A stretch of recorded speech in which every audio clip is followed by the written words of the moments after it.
ఆ, జిల్లా ప్రజలందరికీ కూడా నమస్కారం. ఎస్పెషల్లీ మనం చూసినట్టయితే రోడ్ సేఫ్టీ మంత్ అనేసి మనం జనవరిలో చేసుకోవడం జరిగింది.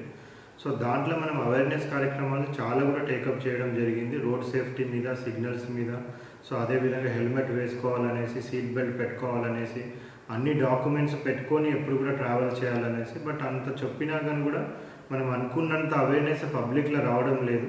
రీసెంట్గా మనం చూస్తే కూడా చాలా యాక్సిడెంట్స్, ఎస్పెషల్లీ 2-వీలర్ యాక్సిడెంట్స్, చిన్న హెల్మెట్ పెట్టుకుంటే కూడా వాళ్ళ ప్రాణాలు సేవ్ అయ్యే ఛాన్స్ ఉండే. బట్ అయినా కానీ వాళ్ళు ఎవరు కూడా హెల్మెట్ పెట్టుకుంటలేరు.